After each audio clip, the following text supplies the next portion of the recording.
दोस्तों मेरा नाम है गौरव और आज हम स्टार्ट करने वाले हैं हमारा जो 11th पार्ट है हमारे जो बॉटनी सीरीज चली रही है हमारा जो बीएससी बीएड है उसका। ठीक है, तो ट्रांसपिरेशन समझते हैं आज हम कि क्या होता है। It is the biological process by which water is lost in the form of water vapours from the aerial parts of plant. ये एक बायोलॉजिकल प्रोसेस है जिसमें क्या होता है कि वाटर लॉस्ट होता है in the form of water vapours के फॉर्म में। और ये कहाँ से होता है? जो एरियल पार्ट्स होते हैं प्लांट के उससे, जैसे कि स्टेम और लीव्स।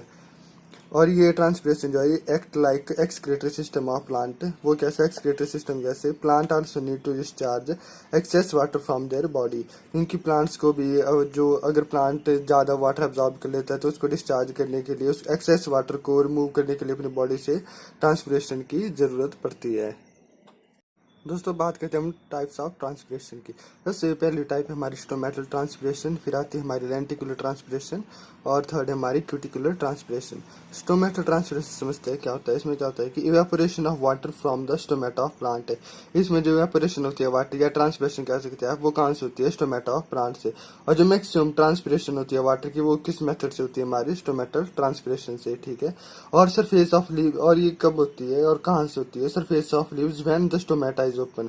जब स्टोमेटा ओपन होते हैं वो, और हमें पता ही है कि स्टोमेटा कहाँ होते हैं? हमारे लीव्स पे, जो प्लांट के लीव्स होते हैं वहाँ पे। दोस्तों फिर आता है हमारा लेंटिकुलर ट्रांसपिरेशन। सबसे पहले समझते हैं कि लेंटिकुलर बना हमारे लेंटिसेल्स। और लेंटिसेल्स क्या होता है? Lenticels are the minute opening in the bark of branches and twigs. Twigs होते हैं हमारे जो स्मॉल स्मॉल ब्रांचेस होते हैं उनको ट्विग्स कहते हैं। और लेंटिसेल क्या होते हैं कि माइन्यूट ओपनिंग्स होती हैं कहाँ पे? Bark of branches. जो ब्रांचेस और ट्विग्स की बार्क है ये उस पर प्रेजेंट होते हैं लेंटिसेल्स। ठीक है, and lenticels are not present in all plants. पर जो लेंटिसेल्स है वो हर प्लांट में नहीं प्रेजेंट नहीं होते। ये जिसकी वजह से क्या होता है कि minimal amount of water is lost through lenticels. कि जो सबसे कम अमाउंट ऑफ वाटर ट्रांसपिरेशन होती है वो किसके थ्रू होती है? हमारे लेंटिकुलर ट्रांसपिरेशन के थ्रू। दोस्तों जो थर्ड है हमारा वो है हमारा क्यूटिकल ट्रांसपिरेशन। और ये कहाँ से होती है? क्यूटिकल ऑफ प्लांट से। और क्यूटिकल क्या है हमारा? Cuticle is a vaccine covering on the leaves of plant. Cuticle एक वैक्सी कवरिंग होती है कहाँ पे? लीव्स ऑफ प्लांट पे। ठीक है, और इसके थ्रू जो क्यूटिकल ट्रांसपिरेशन इसके थ्रू कितना परसेंट वाटर लॉस होता है? 5 to 10% तक। In dry conditions, when the stomata are closed, more water transpired through cuticle. Dry condition में जब स्टोमेटा क्लोज होते हैं तो जो सबसे ज्यादा वाटर की ट्रांसपिरेशन होती है वो किनके थ्रू होती है? हमारे क्यूटिकल के थ्रू। दोस्तों बात करते हैं फैक्टर्स अफेक्टिंग ट्रांसपिरेशन की। कौन कौन से फैक्टर है जिन पर ट्रांसपिरेशन डिपेंड करते हैं, जो ट्रांसपिरेशन को अफेक्ट करते हैं? सबसे ये दो टाइप्स के होते हैं। एक होता है सेलुलर फैक्टर और दूसरे हमारे एनवायरमेंटल फैक्टर। सेलुलर फैक्टर होते हैं जो प्लांट के मतलब इंटरनल फैक्टर्स होते हैं, या जो उसके जो प्लांट के अपने फैक्टर्स हैं, जैसे कि ओरिएंटेशन ऑफ लीफ, जैसे कि एंगल टुवार्ड द सन, कि जो लीफ है उसका एंगल सन की तरफ को कैसा है। ठीक है, सेकंड है हमारा वाटर स्टेटस ऑफ प्लांट, की जो प्लांट है उसका जो वाटर स्टेटस है वो कैसा है, कि जो प्लांट है वो प्रॉपरली अब वाटर एब्जॉर्ब कर पा रहा है कि नहीं पा रहा है। ठीक है, थर्ड है structural peculiarities of the plant, की जैसे जो प्लांट है उसका स्ट्रक्चर कैसा है, कि वो स्पाइनी है, या उसका जो ब्रॉड लीफ है, या उसका जो लीफ है वो सर्कुलर है, या उसकी शेप और उसका जो साइज है वो कितना है। और फोर्थ है number and distribution of stomata, कि जो स्टोमेटा है उसका नंबर कितना है लीव्स पे और उसकी डिस्ट्रीब्यूशन कैसे कैसे है। फिर आते हैं एनवायरमेंटल फैक्टर्स, जिसमें है सबसे पहला light, second humidity, third temperature, fourth air and fifth is water availability. दोस्तों जो लाइट है इसका जो इफेक्ट है वो कैसे पड़ता है ट्रांसपिरेशन के ऊपर, चलिए इसको समझते हैं। Stomata open during the day and close during the dark. ये तो हमें पता है कि जो स्टोमेटा है वो ड्यूरिंग द डे ओपन होते हैं और रात को या जब डार्क होता है तब वो क्लोज होते हैं। Therefore light is directly proportional to rate of transpiration. इसका मतलब क्या हुआ कि more light equal to more transpiration, की ज्यादा लाइट होगी तो ट्रांसपिरेशन भी ज्यादा होगी। फिर आता हमारा temperature. High temperature lowers the relative humidity and open the stomata even in the darkness. जो हाई टेम्परेचर है वो क्या करता है? रिलेटिव ह्यूमिडिटी को कम कर देता है, जिसकी वजह से जो स्टोमेटा है वो डार्कनेस में भी ओपन हो जाते हैं। विच increases the rate of transpiration, जिससे क्या होता है कि जो रेट ऑफ ट्रांसपिरेशन है वो भी इंक्रीज हो जाता है। दोस्तों जो रिलेटिव ह्यूमिडिटी है ये क्या होती है, amount of water vapour present in the air at a particular time and temperature, कि अमाउंट ऑफ वाटर वेपर जो प्रेजेंट होता है एयर में एक पार्टिकुलर टाइम और टेम्परेचर पे, उनको एक्सप्रेस करते हैं, is expressed as a percentage of amount required for saturation at the same temperature. उनको एक्सप्रेस करते हैं हम परसेंटेज में, और किसके, और percentage of amount required for saturation at the same temperature, ठीक है।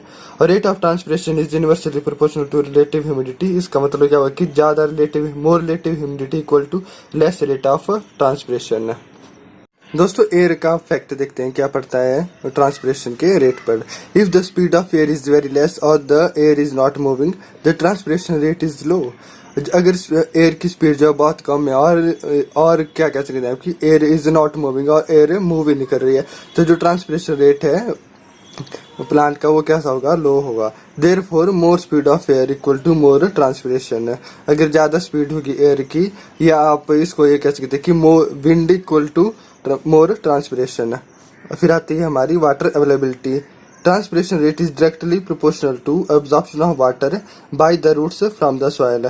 जो ट्रांसपिरेशन रेट है वो हमारा डायरेक्टली प्रोपोर्शनल है किसके, एब्जॉर्प्शन ऑफ वाटर के, वाटर की एब्जॉर्प्शन से, वाटर की एब्जॉर्प्शन का बाय द रूट्स से फ्रॉम द सॉइल से, ठीक है। इसका मतलब क्या हुआ कि अगर ट्रांसपिरेशन रेट ज्यादा कब होगा, अगर absorption of water by the roots ज्यादा होगा। Therefore decrease in water absorption cause closure of stomata and wilting, अगर वाटर एब्जॉर्प्शन कम हो जाए या उसका जो रेट है वो कम हो जाए तो उससे क्या होगा कि जो स्टोमेटा है उनका क्लोजर हो जाएगा, या मतलब वो स्टोमेटा खुलेंगे ही नहीं, जिसकी वजह से क्या होगा, विटिंग हो जाएगी। विटिंग क्या होता है, हमने पहले भी डिस्कस किया हमारी वीडियोज में, आप उधर भी पढ़ सकते हैं एसेंट ऑफ सेप वाली वीडियो में। बीटिंग क्या होता है, हम जब प्लांट को वाटर नहीं मिलता है तो वो जो प्लांट है वो क्या करता है, अपना जो मतलब उसकी डेथ होने लग जाती है धीरे धीरे और वो वीक हो जाता है प्लांट। दोस्तों हम बात करते हैं अब हम opening and closing of stomata. ये हमारे दो स्ट्रक्चर है, एक क्लोज स्टोमेटा और एक ओपन स्टोमेटा। सबसे पहले आपको डिफरेंस क्या दिखेगा इसमें कि जो क्लोज स्टोमेटा है इनके जो गार्ड सेल्स हैं, ये दो गार्ड सेल है इनमें और ये दो गार्ड सेल है इधर, ठीक है। तो इन दोनों गार्ड सेल्स के बीच में कोई भी हमें गैप नहीं दिख रहा, और इधर जो ओपन स्टोमेटा है इन दो गार्ड सेल के बीच में हमें इतना सारा गैप दिख रहा है, ये ठीक है। ये है इसका जो मेन सा डिफरेंस है वो यही है, ठीक है। और जब इसके जो पार्ट्स हैं उनको डिस्कस करें, इन दोनों के पार्ट सेम ही होते हैं और इनमें कोई भी डिफरेंस नहीं है, बस डिफरेंस इसका है ओपनिंग और क्लोजिंग का। जो रेड सा स्ट्रक्चर है ये हमारा न्यूक्लियस, और जो ये हमने जो ब्लैक स्पॉट्स बनाए हैं ये हमारी क्लोरोप्लास्ट, और जो ये अंदर ये वाला स्ट्रक्चर है ये क्या है हमारा वैक्यूल, इधर भी सेम है, ठीक है। और जो क्लोरोप्लास्ट किसके अंदर है हमारा गार्ड सेल के अंदर, और जो आउटर कवरिंग है हमारी वो कौन सी है, हमारी सेल वॉल है। दोस्तों बात करते हैं कि जो opening and closing of stomata होती है वो क्यों होती है और कैसे होती है, ठीक है। स्टोमेटा जैसे हमें पता है remain opening during the day time या remain open during the day time, ये गलत हो गया था इधर, remain open during the day time. जो स्टोमेटा होता है हमें पता है कि जो पूरे दिन भर है वो ओपन ही रहते हैं, ठीक है। और इसका रीजन क्या है, turgidity of guard cells for its opening and closing. जो गार्ड सेल्स होते हैं उनकी क्या टर्जिडिटी जो प्रॉपर्टी होती है उनकी वजह से जो स्टोमेटा है वो ओपन या क्लोज होता है, ठीक है। Interior of guard cells toward the apparatus कैसा होता है हमारा, डेंस एंड फ्लेक्सिबल होता है। अगर increase turgidity of guard cell, अगर गार्ड सेल की टर्जिडिटी इंक्रीज मतलब ज़्यादा है तो जो स्टोमेटा वो ओपन होगा, और अगर टर्जिडिटी ऑफ गार्ड सेल कम है तो वो क्लोज होगा। दोस्तों बात है हमारा जो मेन टॉपिक है इसके बाद वो है हमारा एंटी ट्रांसपायरेंट्स, ठीक है। ये क्या होते हैं, ये दो substance apply to plants for the purpose of reducing transpiration without affecting other plant processes. ये वो सब्सटेंस होते हैं जो हम प्लांट पे अप्लाई करते हैं फॉर द पर्पस ऑफ, किस काम के लिए, to reduce transpiration without affecting other plant process, जिससे कि जो ट्रांसपिरेशन है वो कम हो जाए और जो अदर प्लांट प्रोसेसेस है उन पे भी कोई इफेक्ट ना पड़े, ठीक है। अब इनके टाइप्स पढ़ते हैं हम कि एंटी ट्रांसपेरेंट कितने टाइप्स के होते हैं। सबसे पहले हमारा स्टोमेटल क्लोजिंग टाइप है, ये क्या करता है, इंड्यूस स्टोमेटल क्लोजिंग और decrease size and number of stomata which subsequently reduce transpiration. ये क्या करते हैं, ये इंड्यूस करते हैं स्टोमेटल क्लोजिंग और decrease size and number of stomata, ठीक है। ये स्टोमेटोक्लोज को इंड्यूस करते हैं और डिक्रीज साइज, और जो स्टोमेटा उनका साइज और नंबर दोनों डिक्रीज कर देते हैं, जिसकी वजह से क्या होता है जो ट्रांसपिरेशन है वो भी कम हो जाती है। और इसका एग्जांपल है हमारा फिनाइल मर्क्यूरिक एसीटेट। दोस्तों सेकंड टाइप है हमारी फिल्म फॉर्मिंग टाइप। ये क्या होती है, फिर ये कौन से मटेरियल्स होते हैं, ये होते हैं plastic and wax material which form a thin colourless film over the surface and result in physical barrier. ये क्या करते हैं कि ये होते हैं प्लास्टिक एंड वैक्स मटेरियल, तो मैंने पढ़ लिया। विच फॉर्म में थिन कलरलेस, अरे क्या कहते हैं थिन कलरलेस लेयर, मतलब एक बिल्कुल पतली सी, बिल्कुल ही माइन्यूट, मतलब माइन्यूट तो नहीं कह सकते आप, बिल्कुल ही थिन लेयर फॉर्म कर देते हैं, फिल्म कह सकते हैं, थिन कलरलेस फिल्म फॉर्म कर देते हैं सरफेस पे, किसके, लीव्स के सरफेस पे, जिससे क्या होता है, जो क्या काम करता है कि फिजिकल बैरियर का काम करता है, ठीक है। Reduce water loss and at the same time allow plant to breathe. ये क्या करती है लेयर जो है वाटर लॉस को रिड्यूस कर देती है और at the same time allow plant to breathe, और वाटर और जो प्लांट है उसको ब्रीद करने में भी, यानी कि उसकी जो रेस्पिरेशन में उसमें भी कोई ये मतलब अफेक्ट नहीं डालती है, उसको भी नॉर्मल रखती है, ठीक है। इसके एग्जांपल हमारे कलरलेस प्लास्टिक्स हो गए, जैसे सिलिकॉन ऑयल हो गया एंड लो विस्कोसिटी वैक्सीज हो गए। थर्ड हमारा रिफ्लेक्टिंग टाइप है। ये कौन सी होती है, ये होती है क्ले बेस्ड। ये वो सब्सटेंस होते हैं जो होते हैं क्ले बेस्ड होते हैं, और ये क्या करते हैं increase reflection of light from the leave surface. और ये क्या करते हैं जो लाइट की रिफ्लेक्शन है लीव सरफेस पे, जैसे जब भी लाइट पड़ेगी, अगर हम इन सब रिफ्लेक्टिंग टाइप मटेरियल्स का यूज करेंगे तो जो लीव सरफेस है वो उस लाइट को ज्यादा रिफ्लेक्ट करेगा, ठीक है, जिसकी वजह से क्या होगा, वाटर लॉस भी कम होगा और लीफ हिटिंग भी कम होगी। दोस्तों लास्ट है हमारा ग्रोथ रिटार्डेंट। ये क्या केमिकल्स हैं जो क्या कहते हैं रिड्यूस शूट ग्रोथ करते हैं, मतलब जो शूट की जो ग्रोथ है उसको कम कर देते हैं और इंक्रीज कर देते हैं किसकी ग्रोथ को, रूट ग्रोथ को, ठीक है। Enable plant to resist drought, जिसकी वजह से जो प्लांट है वो मतलब जो ड्रॉट होते हैं तो उनको भी रेजिस्ट कर पाता है। और ये क्या करते हैं जो ग्रोथ रिटार्डेंट होते हैं इंड्यूस स्टोमेटल क्लोजर, और स्टोमेटल क्लोजर को भी इंड्यूस करते हैं, ठीक है। और इन जो एंटी ट्रांसपायरेंट्स है इनका क्या इफेक्ट पड़ा, effect on field crops and plants पे, जिसकी इनकी वजह से क्या हुआ कि इंक्रीज इन यील्ड हुआ, और कितना हुआ ये 5 to 17% तक। दोस्तों बात करते हैं मैकेनिज्म ऑफ ट्रांसपिरेशन की। It involves absorption and water expulsion, ठीक है।